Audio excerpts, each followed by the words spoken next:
Yo, welcome to my channel where today I will be talking about my favorite movies of 2024.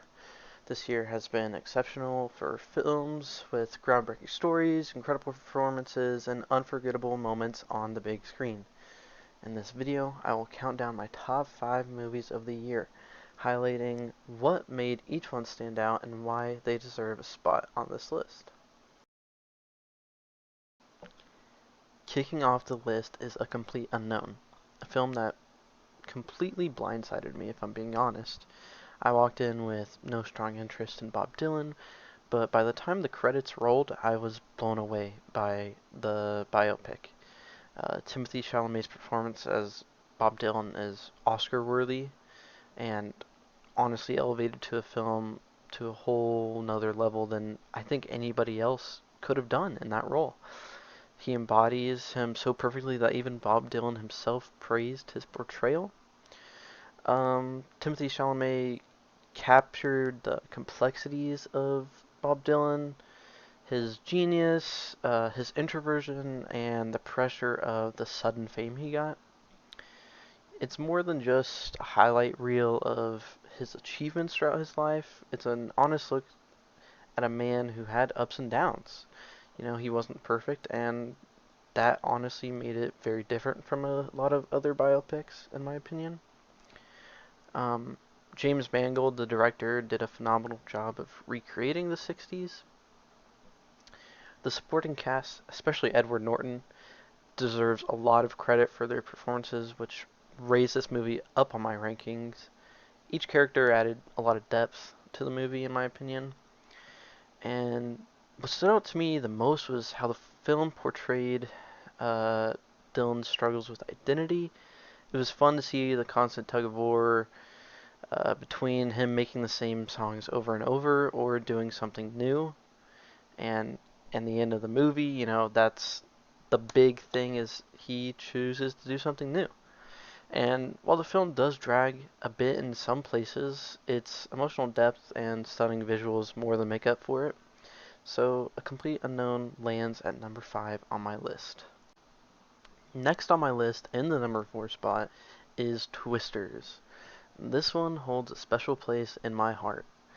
Growing up in Oklahoma, I personally have lived through my own version of Twisters, including an EF5 tornado that tore down my town and the school that I was in. So watching the movie was, an emotional experience for me. The film followed a team of storm chasers working to create technology that can predict and minimize tornado damage. The tension in the movie is real, especially during the tornado sequences. The visual effects are so realistic that they honestly brought me back to my days of living through the tornadoes. Um, Daisy Edgar Jones is crazy in this movie. It was my first time watching her in any role, and she was amazing. And honestly, I would watch the movie just for her.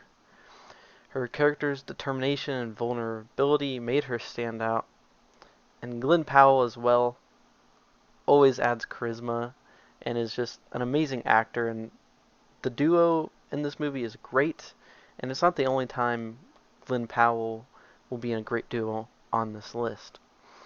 What impressed me the most was how it balanced action with its emotional moments.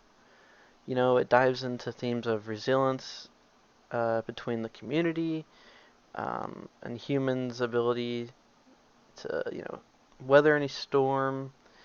And it felt like, honestly, a love letter to Oklahoma. And as someone that lived here, I appreciated the representation. So while it might not be perfect, it is number 4 on my list and one of the best movies this year. The movie coming in at number 3 on my list is honestly the one I'm most excited to talk about, and that is Justice League Crisis on Infinite Earths Part 1. Coming into this movie, it's a movie in the Tomorrowverse, which has, I believe, 8 movies, and they're all animated in the DC universe. And the start of the universe was good. It had some hits, it had some misses, But this was our first real Justice League movie in this universe. You know, it's the first of a trilogy that also ends the universe. But I was going into it thinking, I hope this is good, but if it's bad, I will not be shocked. But this wasn't just one of the best animated movies of the year, it was one of the best movies of the year, obviously coming in at number 3 on my list. From the very beginning, I was hooked. The storyline is very ambitious, weaving together multiple timelines and universes, but it keeps the emotional core intact.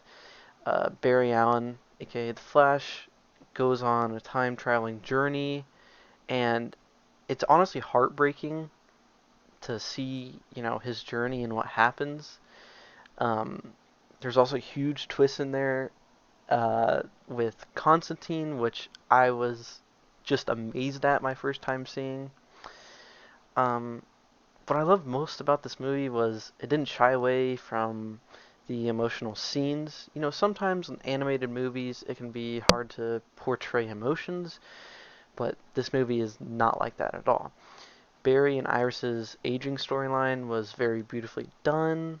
I mean, it might have brought a few tears to my eyes. And, it's rare for a superhero movie to balance action and emotion, but this one nails it.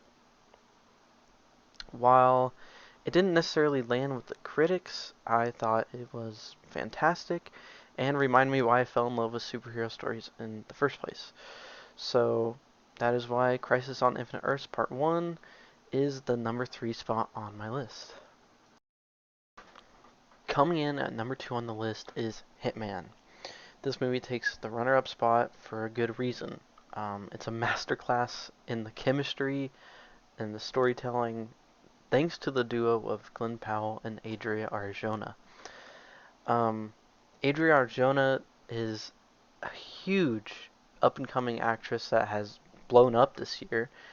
Um, I first watched her in Andor. That's when I fell in love with her. And pairing her up with Glen Powell was a great idea. Glen Powell's performance in this movie is great. He seamlessly transitions between multiple personas. He brings his charm to every scene, while Adria matches his energy with a magnetic performance of her own. Together, they create a dynamic that elevated this movie to number 2 on my list. The plot is also just as engaging as the performances. It's funny, it has a lot of action, and it has romance in a way that feels fresh. The pacing is always there. It's perfect. There's never a dull moment, and it also doesn't, go too fast. Um, and I appreciate that Hitman was balanced. It had great acting, great storytelling, just all around a fun movie that has layers of depth that has made me watch it a few times this year. And the chemistry alone makes it worth watching, but the whole film is amazing, and that is why it's coming in at number 2 on my list this year. Coming in at number 1 on my list is The Fall Guy. This might come as a surprise as, honestly, a lot of people did not even see this movie. It flopped at the box office. But I absolutely loved it. It's a movie that used to be a TV show. They made it into a movie. Ryan Gosling and Emily Blunt star as the main two characters. Ryan Gosling character is a Hollywood stuntman who is always getting in trouble, and this film is a pure adrenaline rush from start to finish. Um, Ryan Gosling delivered a perfect performance, with his charming moments, and Emily Blunt is just as good.